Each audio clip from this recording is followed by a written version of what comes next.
kids, welcome to your English class. I am your teacher and mentor Ananya and I am back with a new lesson of your grammar book that is English Grammar for Part 8 by Coral Publishers. और आज हम आपकी book का lesson number 21 करेंगे that is composition. हमारे exams में specially English exams में हमारा जो क्वेश्चन पेपर है वो 4 पार्ट्स में डिवाइड होता है, राइट? रीडिंग, राइटिंग, ग्रामर और लिटरेचर, राइट? ये जो राइटिंग सेक्शन है इसमें हमें डिफरेंट तरह की कॉम्पोजिशंस लिखनी पड़ती हैं, जैसे कि लेटर्स, आर्टिकल्स, नोटिसेस और भी बहुत स्पीच, डिबेट, ये सभी जो है ये कॉम्पोजिशंस में आते हैं। ऑलराइट, तो आज हम ऐसे ही कुछ राइटिंग स्किल्स के बारे में और कॉम्पोजिशंस के बारे में पढ़ेंगे जिन्हें हम खुद क्रिएट कर सकते हैं। So let's start the chapter. सबसे पहले हम आएंगे ऐसे राइटिंग में, ठीक है, यानी जिसे हम हिंदी में निबंध लेखन बोलते हैं। ऑलराइट, हमेशा ऐसे लिखने से पहले कुछ चीज़ों का आपको ध्यान रखना है, जैसे कि to write an essay you need 3 things: the necessary information about the topic, जिस टॉपिक के ऊपर लिखना है उसके बारे में necessary information, the ability to arrange the information in a suitable order, सिर्फ लिखने से ही नहीं चलेगा, सिस्टमैटिकली अपनी सोच को, अपने कंटेंट को अरेंज करना भी बहुत ज़्यादा ज़रूरी है। And the ability to express clearly, यानी आप जब निबंध लिख रहे हैं तो आपका वो लेख पढ़ के सामने वाले को बहुत अच्छे से समझ में आना चाहिए कि आप क्या कहने की कोशिश कर रहे हैं। मेन कॉम्पोनेंट्स ऑफ एसे के कॉम्पोनेंट्स के बारे में पढ़ते हैं। The paragraph which you begin your essay is called the introductory paragraph, यानी सबसे पहले इंट्रोडक्टरी पैराग्राफ होगा जिसमें आप टॉपिक का इंट्रोडक्शन करेंगे, यानी टॉपिक को बेहतर तरीके से इंट्रोड्यूस करेंगे ताकि जो रीडर है सबसे पहले समझ पाए कि आप किस चीज़ के बारे में लिख रहे हैं। Okay, the introductory paragraph should be an introduction of your essay in brief and should also capture the interest of the reader so that he feels encouraged to read further, यानी आपका ये जो इंट्रोडक्शन पैराग्राफ है वो काफ़ी अच्छा होना चाहिए ताकि जो रीडर है, जो पाठक है, उसका ध्यान उस पर आकर्षित हो। अगर पहला ही पैराग्राफ बोरिंग होगा तो आप आगे पढ़ने में कोई रुचि नहीं रखेंगे, right? Next, the body of the essay comprises of 2 और मोर पैराग्राफ्स, यानी निबंध हमेशा 2 या 3 पैराग्राफ्स का होता है। It entirely depends on the topic, ये टॉपिक से टॉपिक यानी विषय के ऊपर निर्भर करता है। अगर कोई बहुत ही इम्पॉर्टेंट विषय है जिसपे बहुत कुछ लिखा जा सकता है तो आप 3 लिख सकते हैं पैराग्राफ्स, और अगर कोई विषय है जिसमें बहुत ज़्यादा आपको नहीं पता तो आप 2 पैराग्राफ्स में भी एंड कर सकते हैं। Alright, the paragraph that comes at the end is the conclusion of your composition and therefore is called concluding paragraph. The concluding paragraph marks the completion of your essay. It should reinforce the main idea stated in the beginning. यानी जो आपका अंतिम paragraph होगा, है ना, जो आपका अंतिम गद्यांश होगा वो हमेशा जो है आपको उस पैराग्राफ को ख़त्म करने में मदद करना चाहिए, यानी कि उस पैराग्राफ में आप जो है पूरे विषय का सार यानी कंक्लूजन लिखेंगे, इधर उधर की कोई भी एक्स्ट्रा इन्फॉर्मेशन नहीं लिखेंगे। ऑलराइट, तो इस तरीके से आपको जो है काम करना है। क्लियर है?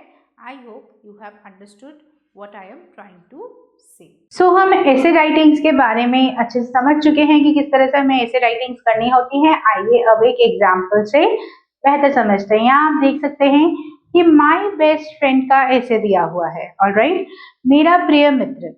हमें अपने प्रिय मित्र के बारे में तो बहुत सारी चीजें पता होती हैं, तो यहाँ भी हमें जो है अपने बेस्ट फ्रेंड के बारे में एक ऐसे दिया हुआ है। आइए देखते हैं किस तरह से ऐसे फ्रेम किया है। क्योंकि हमारे बेस्ट फ्रेंड के बारे में तो सबसे पहले इंट्रोडक्शन पैराग्राफ यानी अपने बेस्ट फ्रेंड के बारे में बताना पड़ेगा, उसे इंट्रोड्यूस करना पड़ेगा। I still do not know why Sushant is my best friend, we two are poles apart in looks, habits and temperament. यानी जो लेखक है वो बोल रहे हैं मुझे नहीं पता सुशांत मेरा दोस्त कैसे है, बेस्ट फ्रेंड कैसे है, क्योंकि हम दोनों बिल्कुल एक दूसरे से भिन्न हैं। हमारी आदत, हमारी जो सोच है, हमारा जो देखना है, लुक है, वो सब कुछ बिल्कुल अलग है। Sushant is tall, slim with sharp features, whereas I am short, round and with a chubby face wearing spectacles. Sushant is a keen sportsman and I am studious. Sushant जो है वो स्पोर्ट्स में ज्यादा इंटरेस्टेड है और जबकि मैं पढ़ाई यानी एकेडमिक्स में ज्यादा इंटरेस्टेड हूँ। Sushant is never serious and I am serious about everything. In spite of all these differences, we love each other and are always together, much to the surprise of whole class. हालांकि हम सब में बहुत differences है, दोनों ही एक दूसरे से बिल्कुल अलग हैं, लेकिन फिर भी हम दोनों ज्यादातर समय एक दूसरे के साथ ही बिताना पसंद करते हैं, जो कि हमारी पूरी क्लास के लिए बड़े ही हैरानी का विषय है। One thing which makes Sushant so lovable to me is that he never hurts anyone. वो किसी को कोई भी चोट नहीं पहुंचाता, दुख नहीं पहुंचाता। I have never heard him make a nasty comment about anybody, whether a classmate or a teacher. He seems to find something good in everyone. यानी सुशांत एक ऐसा इंसान है जो हर किसी में अच्छाई ढूंढ ही लेता है। वो कभी भी किसी के बारे में किसी तरह का कोई अपशब्द या किसी के साथ कोई दुर्व्यवहार नहीं करता। He doesn't have a jealous bone in his body and is very generous with his possessions. Even the severest teacher will find a word of praise from him. He is not cruel. He only wants us to learn maths properly. He will say in defense of the teacher despite getting punished himself for not doing the sums properly. तो सुशांत के इन्हीं गुणों की वजह से जो है वो राइटर के इतने अच्छे दोस्त हैं। He has never made fun of me for not being able to take part in any games. He always encourages me, and because of him, I have been playing chess seriously. He is the captain of high school cricket team. So इस तरीके से आप देख सकते हैं कि अपने दोस्त के गुण, अवगुण और पसंद नापसंद के बारे में किस तरीके से आपने मेरा प्रिय मित्र निबंध में एक्सप्रेस किया है। ऑलराइट, इसी तरीके से आप अलग अलग टॉपिक्स पे जो है एसेज लिख सकते हैं। आपकी बुक में डिफरेंट टॉपिक्स पर एसेज दिए हुए हैं, आप इनको पढ़िए और समझिए। जैसे कि the prize day at your school, यानी जिस दिन एनुअल प्राइज डिस्ट्रीब्यूशन हुआ उस दिन का सीन कैसा था। इसी के बाद जो है एक और पैसेज दिया हुआ है सुभाष चंद्र बोस, जो कि एक बहुत ही फेमस लीडर है, उनके जीवन के बारे में या उनके बारे में यहाँ पर एक निबंध लिखा गया है, जिसमें सुभाष चंद्र बोस कब पैदा हुए थे, कहाँ पैदा हुए थे, कि वहाँ उनका बचपन कैसा था, वो बचपन में किस तरीके से थे, उनके फैमिली मेंबर्स कैसे थे, उन्होंने कहाँ पढ़ाई की थी, किस तरीके से धीरे धीरे उन्होंने भारत के स्वतंत्रता संग्राम में सम्मेलन किया और आगे चल के किस तरीके से उन्होंने ब्रिटिशर्स के अगेंस्ट में मोर्चा उठाया। ये सभी कुछ इस सब में जो है लिखा हुआ है। इसी तरीके से इंडिपेंडेंस डे यानी हमारा स्वतंत्रता दिवस, उसके बारे में भी यहाँ पर पैसेज है। A visit to book fair, यानी बुक फेयर में आप घूमने गए, आपने वहाँ जो जो चीजें देखी, डिफरेंट वैरायटी ऑफ बुक्स देखी होंगी, बुक्स के बारे में और बाकी चीजों के बारे में यहाँ पर एक निबंध दिया हुआ है।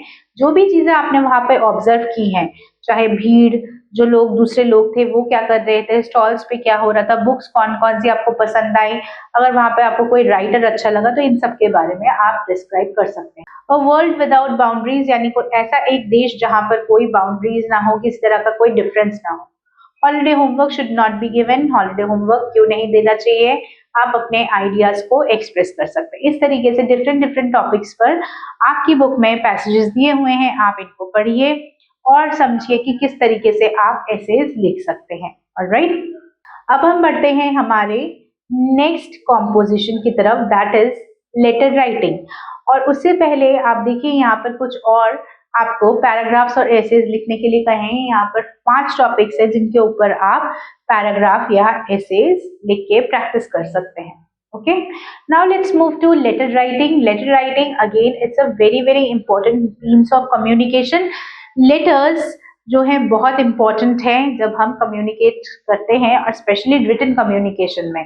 लेटर्स बहुत ही प्राचीन काल से लोग एक दूसरे को लिख रहे हैं एंड आज की डेट में भी letter writing is not out of fashion, ये बहुत इंपॉर्टेंट है। हम लेटर्स जो हैं 2 तरीके से लिखते हैं, फॉर्मल, इनफॉर्मल। ठीक है, फॉर्मल और इनफॉर्मल तरीके से हम लेटर लिखते हैं। कुछ लेटर्स हमारे सोशल लेटर्स भी होते हैं और कुछ इन्विटेशन के तौर पे, यानी कि किसी को किसी समारोह में इनवाइट करने के लिए भी लिखते हैं। तो आज हम कुछ इन्हीं लेटर्स के बारे में पढ़ेंगे और जानेंगे, तो आइए समझते हैं। A letter is a written message that we send to people who are away from us and whom we want to convey our message in a clear manner. यानी जो लोग हमसे दूर हैं, हमारे पास नहीं हैं, उन्हें हम चिट्ठियां लिख के इंफॉर्मेशन या अपने मन के भाव उनसे व्यक्त करते हैं या शेयर करते हैं। ठीक है, ताकि वो अच्छी तरह से हमें समझ सके। Letters are of different type: formal, informal, social letters, letters of invitation. Personal letters are formal, informal letters where it is written to a family member, relative, friends or acquaintances. यानी जितने भी पर्सनल लेटर्स होंगे जो हम दोस्तों को, रिश्तेदारों को, भाई बहन को, मम्मी पापा को, इन सबको लिखते हैं, वो सभी हमारे पर्सनल लेटर्स यानी इनफॉर्मल लेटर्स में आते हैं। वहीं दूसरी तरफ फॉर्मल लेटर्स मतलब ऑफिशियल लेटर्स जो हम किसी ऑफिशियल पर्पस की वजह से लिखते हैं। Formal letters are written to officials of the firms, editors of newspaper, principals or schools, colleagues, colleges and people and who we are not associated personally, यानी जिनके साथ हमारा पर्सनल कोई कनेक्शन नहीं है, सिर्फ प्रोफेशनल कनेक्शन है। The language used is very courteous and simple और हम इसमें unnecessary बात को बढ़ा चढ़ा के नहीं लिखते हैं, ठीक है। Notes and social letters are written for personal and official purpose depending on the occasion and the person addressed. These may be written as invitation, notes of congratulations or as a letter of thanks. अब format, letter writing के लिए सबसे important है format. कुछ चीजें जो हर एक letter में हमें बहुत ध्यान रखनी है उन्हें हम समझ लेते हैं। First, a letter is usually has 6 parts. Formal letter को छोड़ के बाकी सभी लेटर्स के 6 पार्ट्स होते हैं। सबसे ऊपर आता है एड्रेस, सेंडर्स या राइटर यानी जो लिख रहा है या लेटर भेज रहा है उसका एड्रेस सबसे ऊपर आएगा। उसके बाद आएगा डेट, डेट आने के बाद जिस दिन आप लेटर लिख रहे हैं वो डेट, ठीक है। यानी इस साइड आपका सबसे ऊपर आया एड्रेस, उसके नीचे आया डेट।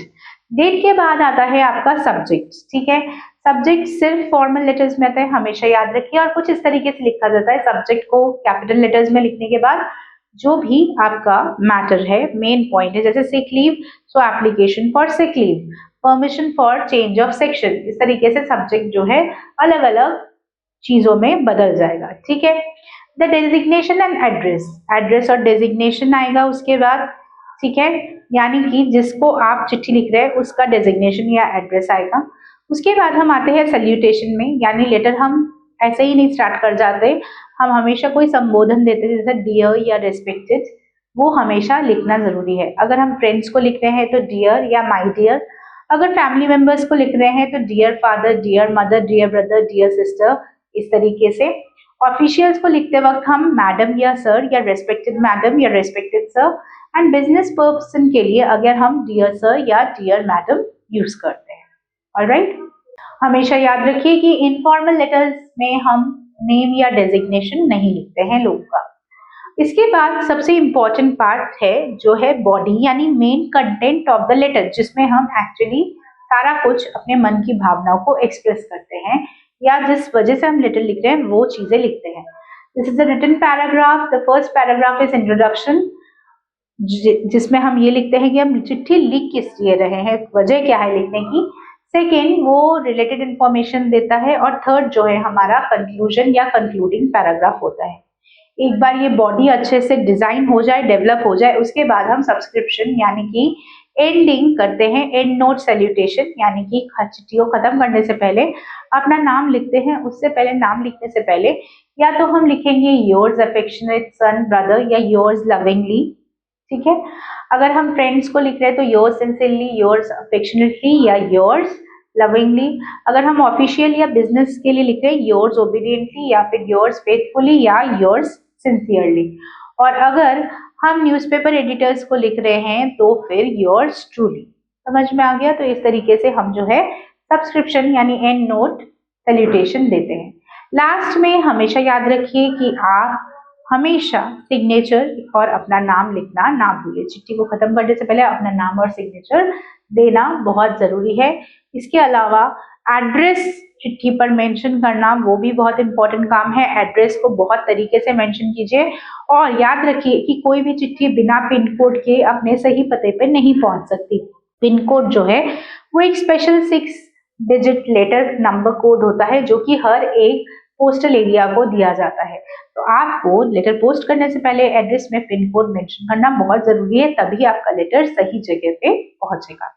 ओके, अब यहाँ पर कुछ एग्जाम्पल्स हैं जिसमें आप इनफॉर्मल और फॉर्मल लेटर्स दोनों को समझ सकते हैं। आइए एक लेटर देखते हैं जो कि इनफॉर्मल लेटर है। Write letter to your father seeking permission to go to an educational tour organised by your boarding school, यानी कि आप एक बोर्डिंग स्कूल में पढ़ते हैं और आपके पापा से आप परमिशन मांगना चाहते हैं कि आप अपने बोर्डिंग स्कूल के बच्चों के साथ एक टूर पे जा सके। तो यहाँ देखिए, यहाँ पर सबसे पहले हमने एड्रेस लिखा है सेंटर का, रिवरडेल हाई स्कूल, एच वुडसन लेन, कोलकाता। जिस दिन चिट्ठी लिखी गई है 9th में वो डेट आ गया है। उसके बाद salutation, dear father, it has been almost 2 weeks since I have heard from you. I know you are busy, with my I am with my weekly unit test. यानी कि पापा, आपसे 2 हफ्ते से बात नहीं हुई, मुझे पता है आप व्यस्त हैं और मैं भी अपने वीकली टेस्ट को लेके काफी बिजी चल रहा हूँ। As far as tests have gone well and I am expecting good marks. जैसे टेस्ट की बात अगर करूँ तो मेरे टेस्ट अच्छे गए हैं और मुझे उम्मीद है कि मैं बहुत ही अच्छे नंबरों से पास करूंगा। Our school is organizing an educational tour to New Delhi during summer break. We will visit the important places of capital city. और साथ ही में मेंशन करना कि किस लिए हम लिख रहे हैं चिट्ठी। हम लिख रहे हैं क्योंकि हमें परमिशन चाहिए थी पापा से। तो अब हम मेंशन कर रहे हैं हमारा पर्पस लेटर लिखने का, कि हमारा स्कूल जो है समर ब्रेक के दौरान दिल्ली में एक टूर ऑर्गेनाइज कर रहा है, जहां हम दिल्ली में सारे इंपॉर्टेंट लोकेशंस को विजिट करेंगे। Alright, the tour is of 15 days and our maths teacher mister के Sharma would accompany us on this tour. यानी 15 दिन का टूर है और हमारे मैथ्स टीचर मिस्टर के शर्मा हमारे साथ ही जाएंगे। I am really keen to go to the tour since I have never visited New Delhi and I hope you will allow me to join my friends. अब इसमें वो कह रहे हैं कि मैं जाना चाहता हूँ, मैं बहुत उत्सुक हूँ, बहुत ज़्यादा इंटरेस्टेड हूँ इस टूर पर जाने के लिए और मुझे आशा है कि आप मुझे अलाउ ज़रूर कर देंगे अपने दोस्तों के साथ इस टूर पर जाने के लिए। The school would be sending you a letter intimating you about the tour and its expenses. I really hope you would allow me to go on the trip. Yours affectionately, Rajesh. Rajesh कह रहे हैं कि trip के बारे में सारी details और उसके एक्सपेंसेस के बारे में एक लेटर स्कूल की तरफ से भी ऑफिशियली आपको जाएगा। मैं ऐसी है आशा करता हूँ कि आप मुझे जरूर परमिशन दे देंगे, आपका प्यारा राजेश। ओके, सो इस तरीके से जो है आप लेटर्स लिख सकते हैं। ऐसे ही फॉर्मल लेटर्स लिखते हैं। फॉर्मल लेटर्स को आप फर्दर 3 कैटेगरीज में बांट सकते हैं। ऑफिशियल लेटर्स यानी जो ऑफिशियल पर्पसेस के लिए लिखते हैं, बिजनेस लेटर्स जो बिजनेस के पर्पस से लिखते हैं, और साथ ही में लेटर्स टू एडिटर यानी कोई समस्या जो आप बहुत ज्यादा फेस कर रहे हैं अपनी सोसाइटी में उसको हाईलाइट करते हुए न्यूज़पेपर एडिटर को लेटर लिखना, ताकि न्यूज़पेपर एडिटर उस लेटर को अपने न्यूज़पेपर में छापे और बाकी लोग भी इसके समस्या के बारे में सजग हो सके या जागरूक हो सके। ऑफिशियल लेटर्स का एक एग्जांपल देखते हैं। Write an application to a bank manager requesting him to issue a new passbook since you have lost your old passbook. यानी आपको एक चिट्ठी लिखनी है बैंक मैनेजर को, आप अपना पुराना पासबुक खो चुके हैं और अब आप रिक्वेस्ट कर रहे हैं कि आपको एक नई पासबुक इशू कर दी जाए। तो यहाँ देखिए 30 ABC Bose lane Kolkata 5 September, the manager state bank of India 8 park street. तो पहले सेंडर्स एड्रेस आया, फिर डेट आया, फिर रिसीवर्स एड्रेस आ गया। सब्जेक्ट, क्या सब्जेक्ट है, आपको पासबुक चाहिए तो request a new passbook. This is to inform you that my passbook was lost on a road mishap. एक रोड एक्सीडेंट में मेरा पासबुक जो है वो खो चुका है। I would be grateful if you kindly issue a new passbook and update the transaction till last month. Yours faithfully Nandini savings account number भी मेंशन कर दिया है। तो देखा आपने कितना छोटा और प्रिसाइजली हमने जो है इस लेटर को खत्म कर दिया है, टू द पॉइंट रखा है, सिर्फ जरूरी बातें ही लिखी है। फॉर्मल लेटर में जैसा कि मैंने आपको बताया था हम अननेसेसरी कोई भी इधर उधर की बातें नहीं लिखते। इसी तरह से यहाँ पर एक बिजनेस लेटर है जहां पर आप एक कंप्लेंट लिख रहे हैं फर्नीचर कंपनी के लिए जो आपका सामान भेजने में डिले कर रही है। ऑलराइट, तो यहाँ भी आप देखिए कि लेटर बहुत ज्यादा बड़ा नहीं है। सब्जेक्ट में लिख दिया है, पहले एड्रेस है, सेंडर्स एड्रेस है, फिर डेट है, फिर रिसीवर्स एड्रेस है, उसके बाद सब्जेक्ट है। सब्जेक्ट में आपने मेंशन कर दिया है कि delay in delivery of furniture, furniture आने में देर हो रही है। उसके बाद आपने अपना प्रॉब्लम बता दिया है कि जनवरी 15 को मैंने प्लेस कर दिया था ऑर्डर, लेकिन अभी तक वो सप्लाई नहीं हुआ है, ये बहुत ज्यादा दिक्कत की बात है, जल्दी से जल्दी आप इसे सप्लाई करें, अदरवाइज हम इसको कैंसिल कर दें। ऑलराइट, तो इस तरीके से जो है लेटर्स लिखे जाते हैं। अब यहाँ पर आप देख सकते हैं एक्सरसाइज में आपको डिफरेंट पर्पस के लिए लेटर्स लिखने के लिए दिया गया है। आपने लेटर्स का फॉर्मेट अच्छे से समझ लिया है, तो मैं आशा करती हूँ कि आप इन क्वेश्चंस को अच्छे से कर पाएंगे। यहाँ वेरियस डिफरेंट लेटर्स हैं, आपको इन्हें लिखना है। पहला वाला बिल्कुल पहले वाले लेटर जैसा है। Imagine that you are in a boarding school, right letter to your father seeking permission to attend music classes. वहां राजेश जो है टूर के लिए जा रहा था, यहाँ आपको म्यूजिक क्लासेस अटेंड करने के लिए अपने फादर से परमिशन लेनी है। ठीक है। इसी तरह से अपने फ्रेंड को इनवाइट करते हुए अपनी सिस्टर की वेडिंग पर आप लिख सकते हैं, यहाँ पे हिंट्स दिए हुए हैं। ऐसे ही अपने फ्रेंड को लिखना है इनविटेशन कि मैं नहीं जा पाऊंगा किसी वजह से, उसके लिए भी हिंट्स दिए हुए हैं। Letter to a bank manager of your bank requesting him to issue a new chequebook, जैसे वहां पे न्यू पासबुक इशू करना था, बिल्कुल उसी तरह से आपका न्यू चेकबुक आपको इशू करवाना है क्योंकि पुराना चेकबुक कंप्लीटली यूज हो गया है। ऑलराइट, तो जो एग्जाम्पल्स आपकी बुक में दिए हुए हैं उनको देखते हुए, उनका फॉर्मेट ध्यान में रखते हुए आप इन लेटर्स को प्रैक्टिस कर सकते हैं, जिससे आपकी रिटन राइटिंग स्किल्स और अच्छे से जो है एनहांस हो सके। यहाँ और भी कुछ लेटर्स हैं जो आप अलग अलग पर्पस के लिए लिख सकते हैं, ठीक है, तो इससे आपको लेटर्स लिखने में मदद मिलेगी। Now let's come to another composition that is speech, ठीक है। स्पीच यानी भाषण। इंसान जब भाषण देता है बहुत से लोगों को देता है, ठीक है, और एक जना वक्ता होता है और बाकी सब श्रोता होते हैं, यानी one is the speaker and others are the listeners. Alright, a speech is different from essay as it is delivered to a audience verbally. It has an aspect of public speaking. हमेशा याद रखिए कि speech जो है वो ऐसे से थोड़ा भिन्न होता है। ऐसे में हमें रीडर का माइंडसेट ध्यान में रखना है, वेयर स्पीच में क्योंकि हम बोल रहे हैं तो हमारी टोन, हमारा बॉडी लैंग्वेज, हमारा जेस्चर, वो सभी ऑडियंस को समझना है, उसी के थ्रू हमें जो है स्पीच को राइट करना है। To make an effective speech, keep the following points in mind. In points को हमें ध्यान में रखना है। A speech should begin with formal address to the audience, like good morning, thank you. जैसे आप स्कूल में भी स्पीच देते हैं तो आप कह देना कि good morning to one and all present here, respected principal ma'am, my dear teachers, my fellow colleagues. इस तरीके से हमें पहले एड्रेस करना होता है गैदरिंग। स्पीच का टोन हमेशा फॉर्मल होना चाहिए।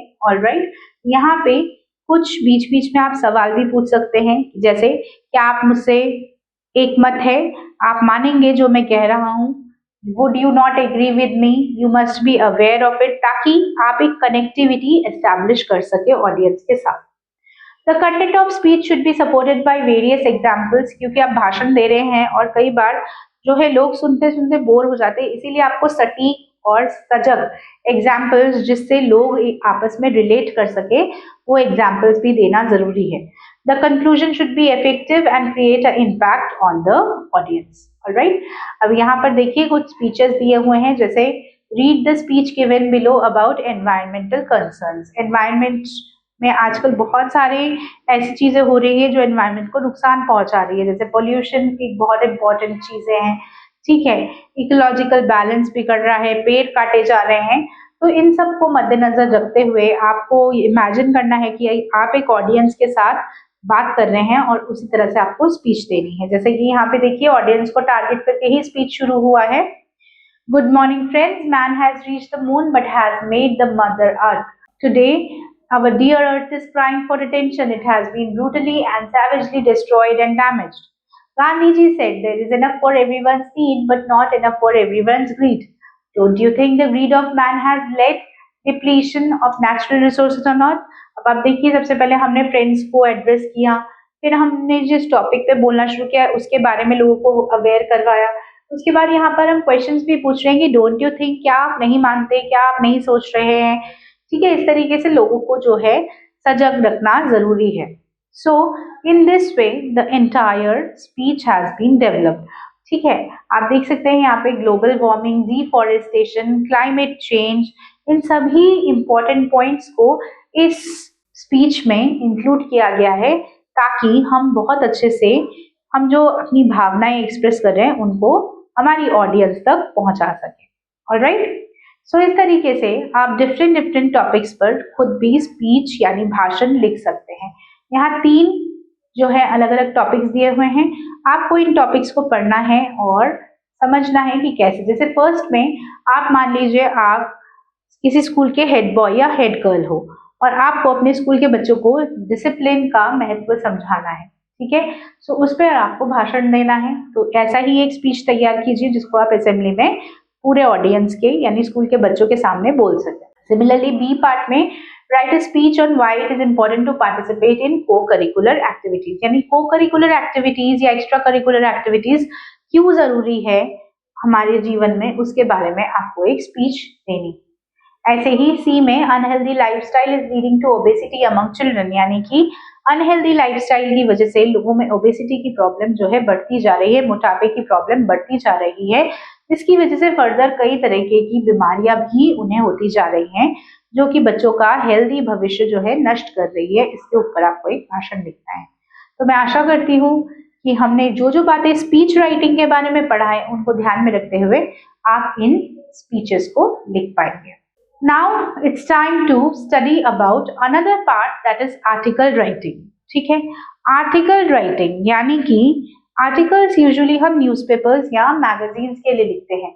An article is a piece of writing usually intended for publication in newspaper, magazine or journal.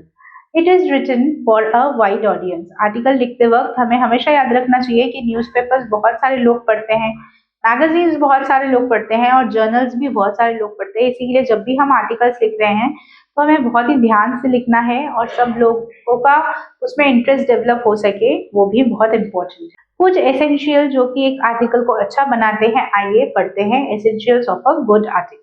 First and foremost, one should do good research on the topic. हमेशा जब भी आप किसी topic के बारे में लिख रहे हैं तो उस बारे में अच्छे से शोध या रिसर्च कर लीजिए, ताकि जब आप एक्सप्रेस करें अपने व्यूज को तो वो बिल्कुल सटीक और एक्यूरेट हो और जो पढ़ रहा है उसको आपकी सोच से रिलेट करने में आसानी हो, वो कंफ्यूज ना हो जाए। और कैची एंड रिलेवेंट प्रॉपर हेडलाइन, हमेशा याद रखिए आर्टिकल आप तभी पढ़ेंगे जब हेडलाइन या आर्टिकल का जो टाइटल है वो बहुत कैची और आकर्षक होगा। न्यूज़पेपर में ही आपने देखा होगा कि जो न्यूज़ की हेडलाइंस बहुत अट्रैक्टिव होती है, हम उस न्यूज़ को बड़ी ही गौर से पढ़ते हैं, इसीलिए प्रॉपर टाइटल देना भी बहुत ज्यादा जरूरी है। An article should essentially consist of at least 3 paragraphs, कम से कम 3 पैराग्राफ्स होने चाहिए आर्टिकल्स में, जिसमें रीडर को आर्टिकल के बारे में अच्छे से पता चले। Main body of the article should have the details of the topic, जो भी जिस बारे में आप लिख रहे हैं उस टॉपिक के बारे में सारा रिलेवेंट इंफॉर्मेशन होना चाहिए। और एक चीज का ध्यान रखिए कि ये पैराग्राफ्स आपस में ठीक से लिंक होने चाहिए। ऐसा नहीं होना चाहिए कि पहले पैराग्राफ में आपने कुछ लिख दिया और दूसरे पैराग्राफ में कुछ और ही लिख दिया है। दोनों का आपस में तालमेल बिठाना भी बहुत ज्यादा जरूरी है।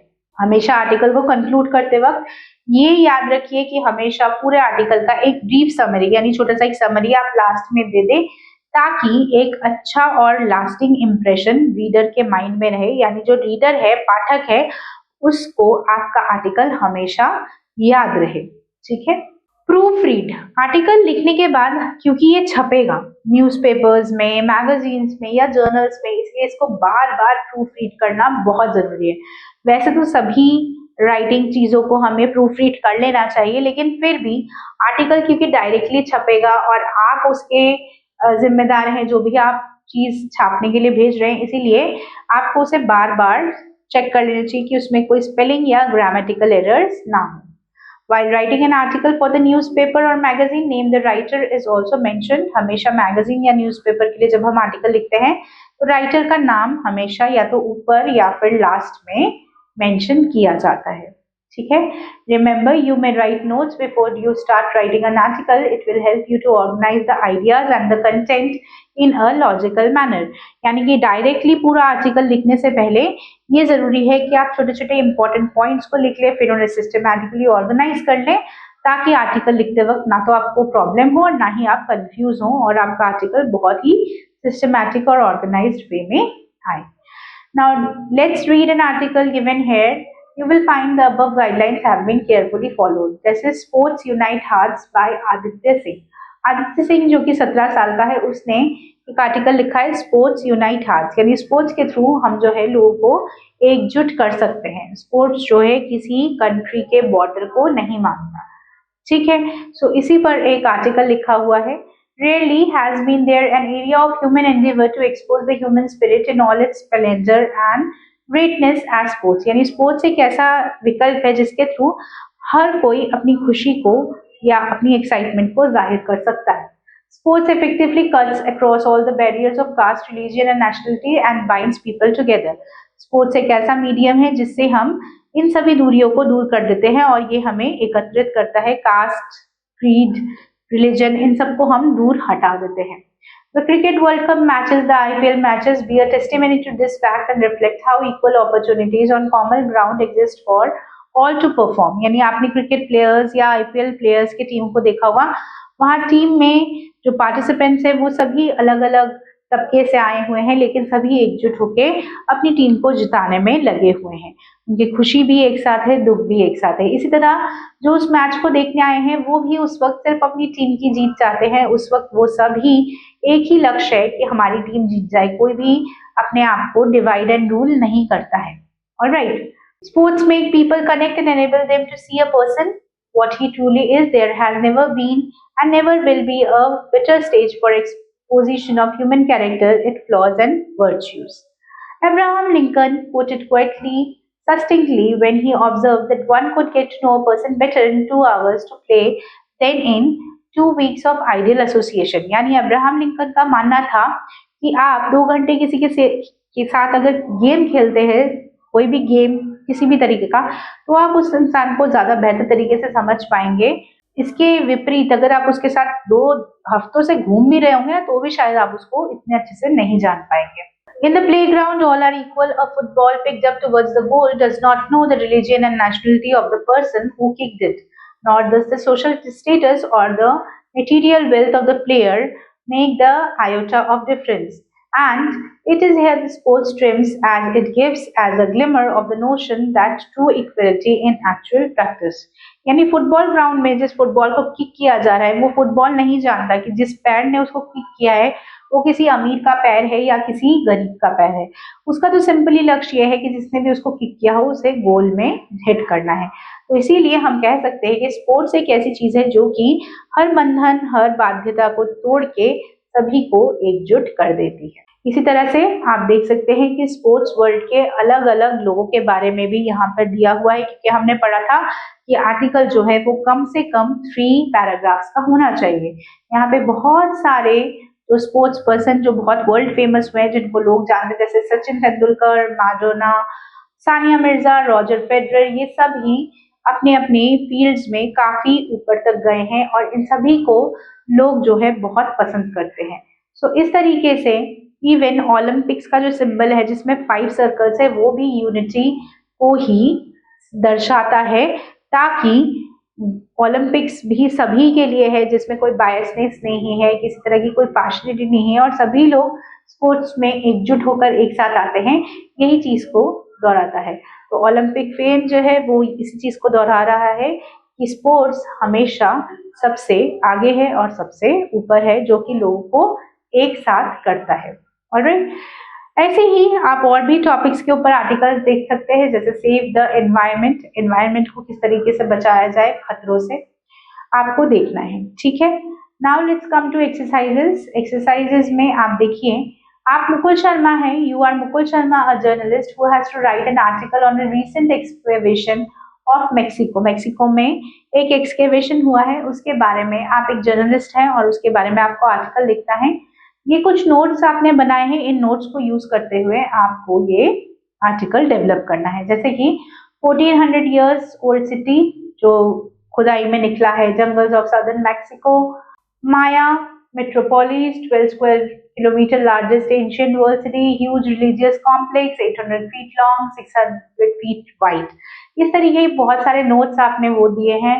10 पिरामिड, 10 और 7 सेरेमोनियल प्लाजाज, ऐसी बहुत सी चीज जो है आपको देखने के लिए मिली है। एज अ जर्नलिस्ट आपको यहाँ पे नोट्स की हेल्प लेके इसे पूरा करना है। ऑलराइट, तो इस तरीके से आप आर्टिकल्स को फिल कर सकते हैं। इसी तरह से एक्सरसाइज नंबर बी और सी भी है, जहां आपको नोट्स दे दिए हैं और इन नोट्स को यूज करके आपको रेलिवेंट आर्टिकल्स फ्रेम करने हैं। तो अभी अभी हमने स्पोर्ट्स के बारे में एक बहुत अच्छा आर्टिकल पढ़ा है। मैं उम्मीद करती हूँ आप लोग इन हिंट्स को यूज करके अच्छे से अच्छे आर्टिकल्स डेवलप करेंगे। सो ट्राई कीजिए, एक आपको वैल्यू ऑफ बुक्स के ऊपर लिखनी है और एक आपको इम्पोर्टेंस ऑफ न्यूज़पेपर के बारे में लिखना है। यहाँ पर दोनों के बारे में ही इम्पोर्टेंट नोट्स दिए हुए हैं, ताकि आप बेहतर तरीके से इन सभी को एक्सप्रेस कर सके और एक्सप्लेन कर सके अपने आर्टिकल के through. So now let's study about report writing. A report is a brief account of an event that has already taken place. यानी कोई घटना जो घट चुकी है उसके बारे में हम usually reports prepare करते हैं. A report helps in recording the events of importance that occurs in our day-to-day life, attempts on the event. Reports जो है हमें अलग अलग दिन और इवेंट्स के बारे में लिखने में मदद करते हैं. Reports are written about events, matches, accidents and any natural calamity like flood या अर्थक्वेक. यानी कुछ भी होता है उसके बारे में हम रिपोर्ट करते हैं. They are usually published in newspapers. ठीक है. और रिपोर्ट्स कई चीजों के बारे में होती है, जैसे inauguration of community centre, annual day, newspapers, school magazines respectively. ठीक है.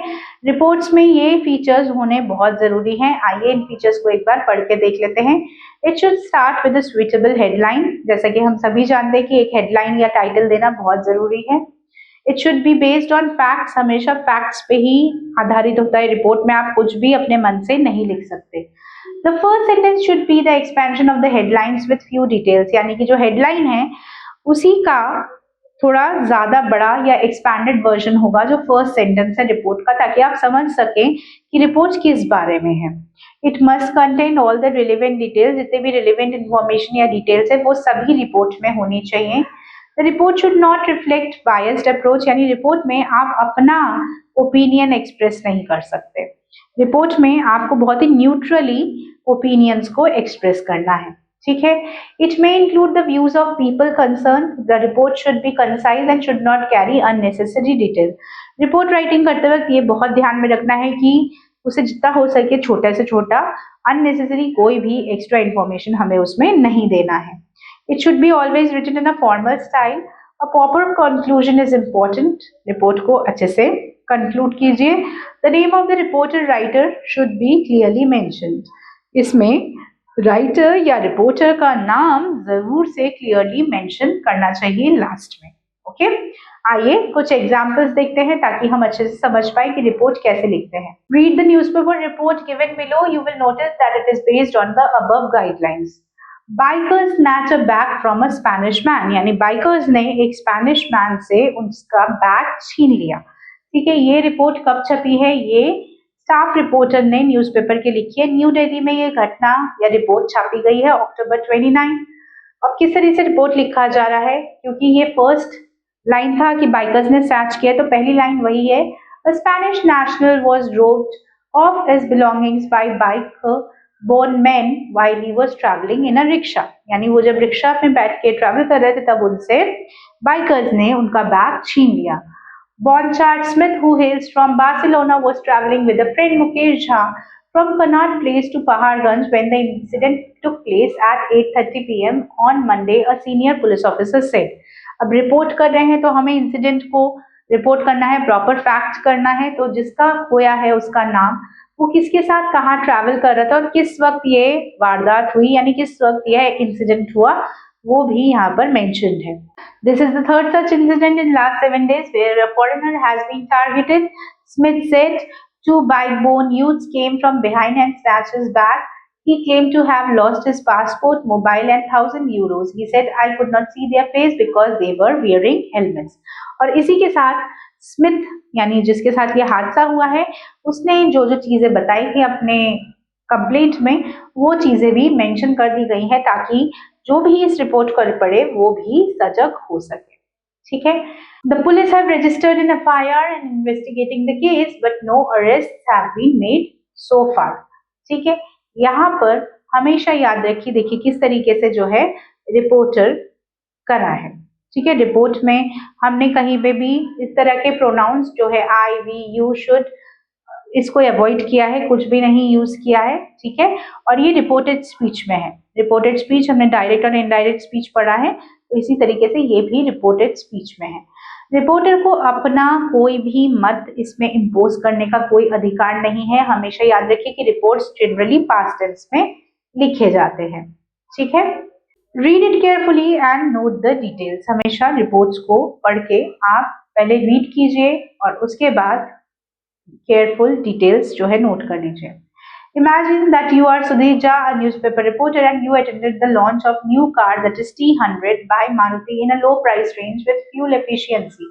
आपने एक सेमिनार अटेंड किया है जहां कार लॉन्च सेरेमनी थी और वहां मारुति ने एक नई लो प्राइस कार लॉन्च की है। आप एक जर्नलिस्ट है जिसने इस लॉन्च सेरेमनी को अटेंड किया है। ये आपके कुछ नोट्स हैं जो आपने उस वक्त नोट किए थे। अब इसके बेसिस पे आपको एक रिपोर्ट लिखना है। तो ये है launch of a new fuel efficient car by Sudhir Jha. इस तरीके से आपने जो है रिपोर्ट लॉन्च किया है। ऑलराइट, तो आप देख सकते हैं कि किस तरह से गुड़गांव में Maruti T100, a new fuel-efficient car, price range within 1.5 lakhs, has been launched by the chairman, Mr. Ajay Sood. The new model is available in both petrol and diesel version. The four-seater is expected to give a mileage of 30 kilometre. यानी car की सारी details जो जो आपने वहां पे देखी थी लॉन्च सेरेमनी, वो सभी आपने मेंशन कर दीजिए। An announcement of 10% discount for first 50 buyers also has been made. ठीक है, कार की काफी लोग प्रशंसा कर रहे थे उसके स्लीक मॉडल के लिए, तो वो भी आपने मेंशन किया है। तो इसी तरीके से आपको जो है डिफरेंट टॉपिक्स पर रिपोर्ट्स लिखने हैं। हमेशा याद रखिए रिपोर्ट्स के जो नोट्स हैं उनको ध्यान में रखते हुए प्रिसाइज रिपोर्ट्स ही आप लिखेंगे। एक्सरसाइज में यहाँ पर आप देख सकते हैं कि आप टुडे टाइम्स के रिपोर्टर हैं और आपको न्यू प्रिविलेजेस जो बीएसएफ के वुमेन एम्प्लॉयज को दिया जा रहा है उसके बारे में लिखना है। यहाँ पर कुछ क्लूज हैं, आपको इनको यूज करके लिखना है। इस तरह से एक्सरसाइज नंबर बी और सी भी आपको जो है करना है। आप इन्हें ट्राई कीजिए, आई एम श्योर आप बहुत अच्छी तरीके से रिपोर्ट्स को लिख पाएंगे। ऑलराइट, आगे बढ़ते हैं। अब हम आते हैं समरी राइटिंग में। ये चीज हम लोग क्लास में भी करते हैं। आपने देखा होगा आपके जो इंग्लिश और हिंदी के टीचर्स हैं वो चैप्टर पढ़ाने के बाद आपको कहते हैं कि पाठ को संक्षेप में अपने शब्दों में लिखिए, यानी पूरे समरी का जो सार है वो अपने शब्दों में लिखिए। इसी को हम समरी लिखना कहते हैं या फिर समरी राइटिंग कहते हैं। अ समरी और a precis is a shortened form of a passage. A good summary should be complete in itself. It should be able to convey the ideas expressed in the original passage so that the reader who does not have enough time to read the original one should have no trouble in getting the message. होता क्या है, summaries लिखने का जो main purpose होता है, कई बार हमारे पास इतना टाइम नहीं होता कि हम पूरे आर्टिकल या पूरे पैसेज को पढ़ सके। तो समरी पढ़ने से हमें थोड़ा बहुत आइडिया मिल जाता है कि पैसेज किस बारे में है या किस तरीके से जो है पैसेज में क्या कहना चाह रहे हैं। तो ये जो समरीज होती है ये टाइम सेविंग होती हैं और इनसे हमें पता चल जाता है। कुछ पॉइंट्स हैं जो समरी राइटिंग के टाइम पे हमें ध्यान रखनी है, जैसे कि a summary should be brief, clear and precise. हमेशा ब्रीफ, क्लियर और छोटा होना चाहिए, लेकिन उसमें ब्रीफ करने के चक्कर में या छोटा बनाने के चक्कर में हमें मेन आइडिया को नहीं भूलना है। मेन जो आइडिया है पैसेज का वो जरूर डलना चाहिए। A good summary should give ideas, facts and points in order to which they appear in the original। यानी कि आइडियाज, फैक्ट्स को क्लियरिटी के साथ एक्सप्रेस करना है समरी में। द ओरिजिनल पैसेज में contain pieces of conversation, summary में कन्वर्सेशन नहीं होता है। ठीक है, summary should be writers own word. Summary में हम ओरिजिनल पैसेज के शब्दों को नहीं दोहराते, ये राइटर के अपने शब्द होते हैं। राइटर को अपने शब्दों में ही समरी को लिखना होता है।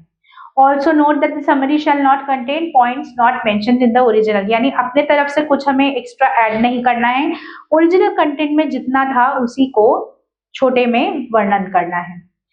If a passage is poetry, express the ideas in the prose। अगर पोइट्री के फॉर्म में या कविता के फॉर्म में तो उसे ही हमें पैराग्राफ के फॉर्म में चेंज करके बताना है कि कविता में कवि क्या कहना चाहते हैं। Write the precise meaning in simple language। No lengthy sentences unnecessary should be used। Don't use phrases that the writer says or think or in my opinion। ऐसे phrases नहीं करने क्योंकि आपको अपना opinion express ही नहीं करना है। The summary of the passage has to be expressed in fewest and clearly words as possible। यानी कि छोटे और कम शब्दों में जितना अच्छे से अच्छा आप इसे प्रेजेंट कर सके। In a summary you should mention only important points and leave out unnecessary details। यानी सिर्फ important पॉइंट्स को ही हम समरी में मेंशन करेंगे, जितने भी अननेसेसरी डिटेल्स है, इधर उधर की बातें हैं, उन सबको हम जो है फिल्टर करके अलग हटा देते हैं। ठीक है, अगर आप अच्छे से इन पॉइंट्स का ध्यान रखेंगे तो डेफिनेटली आप एक अच्छा समरी लिख सकते हैं। Let us look at the following examples. यहाँ पर देखिए, यहाँ पर एक पैराग्राफ है जिसमें हमने जो है, पहले इस पैराग्राफ को आप पढ़ेंगे ठीक है। और पैराग्राफ पढ़ने के बाद हम कैसे इसका समरी बना सकते हैं उसको लिख सकते हैं। ठीक है, इस तरीके से समरी राइटिंग होती है। I hope that you have understood how to write the summary. Summary writing can be of two types. You could be asked to condense the number of words of the whole passage to about 1/3, यानी एक तिहाई में घटाने को बोल सकते हैं पूरे पैसेज को, या फिर you could given a specific question and given a specification of number of words in which you need to limit your answer, कि पूरे पैसेज में से सिर्फ इस विषय पे आपको समरी लिखनी है। ठीक है, तो इन चीजों का क्वेश्चन में ध्यान रखते हुए आपको समरी लिखनी है। यहाँ पर देखिए एक्सरसाइजेस में दिया हुआ है, श्रीकांत मेहता 17 यानी 17 साल, और resident of Paladi Ahmed is studying computer engineering Pune. ये बच्चा जो है कंप्यूटर इंजीनियरिंग पढ़ रहा है। इंजीनियरिंग पढ़ते हुए उसका जो है while his friends pop anti-sleeping pills to keep awake to study, वो जो है एंटी-स्लीपिंग पिल्स खाते हैं उसके दोस्त ताकि वो रात रात जागकर पढ़ सके। Mehta two is on medication, a combination of 3 antihypertensives to keep his blood pressure down. वो अपना ब्लड प्रेशर डाउन रखने के लिए जो है वो पढ़ते हैं। ठीक है, तो यहाँ ये पूरा आर्टिकल दिया हुआ है, आपको इसके बेसिस पे समरी जो है बाद में जो भी आप पढ़ रहे हैं उसका एक समरी लिखना है। समरी में आपको ये हाईलाइट करना है कि आजकल के टीनेजर्स क्या क्या मेडिकल प्रॉब्लम्स फेस कर रहे हैं, और यहाँ पर वर्ड लिमिट भी दे दिया है, नॉट मोर देन 60 वर्ड्स। ठीक है, यानी आपको उस पूरे आर्टिकल को पढ़ने के बाद उसका एक समरी लिखना है जिसमें सिर्फ आपको टीनेजर की मेडिकल प्रॉब्लम्स को हाईलाइट करना है और साथ ही में 60 वर्ड्स में इसे खत्म करना है। तो अननेसेसरी डिटेल्स आपको अवॉइड करनी है, सिर्फ जो टीनेजर्स की प्रॉब्लम्स है मेडिकल वर्ल्ड से रिलेटेड उनको आप पैराग्राफ्स में से निकाल के लिखिए, और ऐसा क्यों होता है, क्या रीजन है इनके होने का, वो आपको यहाँ मेंशन करना है। इसी तरह से फोक टेल्स किस तरह से ओरिजिनेट हुए थे, यानी लोक कथाएं किस तरह से ओरिजिनेट हुई थी, उसके बारे में एक पूरा एक पैसेज दिया हुआ है। आपको इस पैसेज को डिटेल्स में पढ़ना है और फिर उसका 60 वर्ड्स में जो है समरी लिखना है कि किस तरह से फोक टेल्स की जर्नी स्टार्ट हुई और किस तरह से वो जो है फेमस हुए। Right, so children I hope that आपको डिफरेंट काइंड ऑफ कॉम्पोजिशंस अच्छे से समझ में आए होंगे। Composition is a very very vast topic, इसमें तरह तरह के अलग अलग राइटिंग स्किल्स आ जाते हैं। हमने आज 4-5 राइटिंग स्किल्स को डिस्कस किया है, और आई एम श्योर अगर आप ध्यान से धीरे धीरे हर एक राइटिंग स्किल्स के रूल्स एंड रेगुलेशंस को ध्यान में रखते हुए इन्हें प्रैक्टिस करेंगे तो आपकी राइटिंग स्किल्स भी काफी इम्प्रूव हो जाएंगे। So with this we come to an end to today's session. I hope to see you soon again with a new chapter of this book where we will learn something more interesting and try to upgrade our language skills. Till then, take good care of yourselves and bye-bye.